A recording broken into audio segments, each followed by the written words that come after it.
আজকে তোমাদের সাথে আমি শেয়ার করছি ইলিশ মাছের মাথা দিয়ে কচু বেগুনের তরকারি। রান্নাঘরে এসে কড়াইয়ে আমি তেল গরম করে প্রথমেই আমি ইলিশ মাছের মাথাগুলোকে ভেজে নিচ্ছি এবং সেই মাছগুলো ভাজা হয়ে গেলে সেই তেলে আমি জিরে কালো জিরে এবং কাঁচা লঙ্কা ফোড়ন দিয়ে কচু বেগুন এবং আলুটাকে খুব সুন্দর করে ভেজে নেব।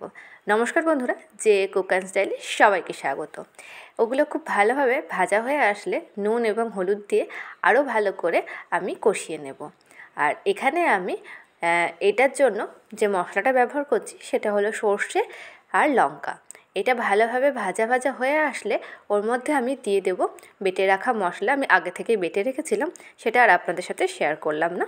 সর্ষে বাটা আশা করি সবাই জানে। আর সেদিনকার ওয়েদার ছিল হালকা বৃষ্টি এবং ঝোড়ো হাওয়া, এবং সর্ষে বাটাটা দিয়ে খুব ভালোভাবে নাড়াচাড়া করে নেওয়ার পর জল দিয়ে দিলাম, এবং জল দিয়ে এটা হালকা ফুটে আসলে দিয়ে দিলাম ভেজে রাখা মাছগুলো, মানে ইলিশ মাছের মাথাগুলো।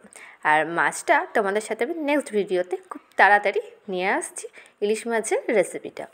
তো এটা ভালোভাবে ফুটে আসলে এবং দেখে নেব সেদ্ধ হয়েছে কিনা, হালকা ঢাকা চাপা দেওয়ার পরে আমি খুলে দেখে নিচ্ছি যে মাছটা কমপ্লিট হয়ে গেছে। তো এই রেসিপিটা কেমন লাগলো কমেন্টে জানাতে কিন্তু একদম ভুলবেন না।